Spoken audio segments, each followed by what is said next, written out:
জীবনে কোনো সাবজেক্টে ফেল করেছেন কখনো? একবার অলমোস্ট করেছিলাম অলমোস্ট ফেল কোন সাবজেক্টে ছিল? ম্যাথসে। ম্যাথসে কোন ক্লাসে?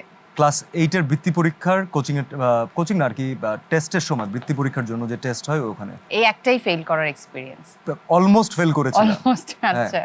এছাড়া আর মানে কোনো কত 44 না কত মনে হয় পেয়েছিলাম, আই গেস 44? 44 অর সামথিং পেয়েছিলাম মনে হয়। ওকে, এছাড়া আর কোনো হিস্ট্রি নেই? না, না। সবসময় রেজাল্ট ভালো ছিল? আলহামদুলিল্লাহ, আমি তো খাটাখাটনি করা স্টুডেন্ট। আচ্ছা, আমরা কি চিত্রনায়ক সিয়াম আহমেদকে কখনো ব্যারিস্টার রূপে দেখতে পাবো? আপনারা তো ব্যারিস্টার রূপে আমাকে দেখেছেন, because I am a barrister. মানে সেই প্রফেশনে কি আপনি যাওয়ার বলতে পারেন যে আমাকে profession প্র্যাকটিস আছে করতে কিনা? দেখতে পারবেন ওইটাই, নাকি? ওইটাই। প্র্যাকটিস থেকে পজ নিয়ে রেখেছি, তার প্রধান কারণ হচ্ছে that profession itself requires a lot of time. এবং আমি কখনোই চাই না যে সব নৌকায় পা দিয়ে কোনোটাই না Okay. থাকতে, রাইট? যেটা করবো এটা কমিটমেন্ট নিয়ে, ফুল কমিটমেন্ট নিয়ে করতে চাই। এখন যেহেতু ফুল কমিটমেন্ট নিয়ে অ্যাক্টিং করছি, আমার মনে হয় যে এখন আমি অন্য কিছু করতে পারবো না। ওকে। বাট যে লাইফে যদি কখনো ডিসিশন নেই যে আর কখনো অ্যাক্টিং করবো না, তখন আমি হয়তো ফুল কমিটমেন্ট নিয়ে প্র্যাকটিস করতেও পারি। সিয়াম আহমেদ এবারে হলে অন্য কোন কোন সিনেমা দেখবে রাক্ষস বাদে? এবারে আমি মনে হয় প্রত্যেকটা সিনেমা দেখবো।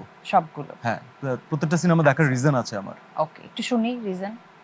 সিনেমার নাম বলুন, আমি রিজন বলছি। ওকে, প্রিন্স? সাকিবের সিনেমা এবং একজন নতুন ডিরেক্টরের ডেবিউ সিনেমা। আমি দেখতে চাই যে উনি কত ভালো বানিয়েছেন। বনলতা এক্সপ্রেস? আমার বন্ধু শরীফুল রাজ অ্যাক্টিং করছে, আমার কাকা চঞ্চল চৌধুরী অ্যাক্টিং করছে, আমার ফ্রেন্ড সাবিলা অ্যাক্টিং করছে, বাকি যারা অ্যাক্টিং করছে তারাও আমার খুবই কাছের colleague, and I really love Tanim Noor as a person. Pressure cooker? Raihan Rafi, my buddy, আমার ফার্স্ট ডিরেক্টর।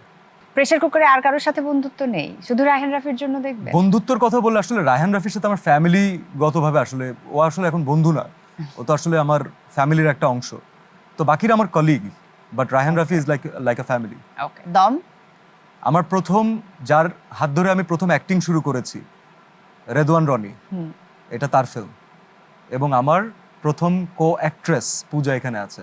সিয়াম আহমেদের ক্যারিয়ারে একদম শুরু থেকে আজ পর্যন্ত আপনি যে অবস্থানে পৌঁছেছেন, একজনকে আপনি থ্যাঙ্কস বলতে পারবেন ইন্ডাস্ট্রিতে, কাকে থ্যাঙ্কস বলবেন? ইন্ডাস্ট্রিতে কাউকে থ্যাঙ্কস বললে আমি বলবো রায়হান রাফি, কারণ প্রথম বাজি এবং প্রথম সাহসটা আসলে সে দেখিয়েছিলেন।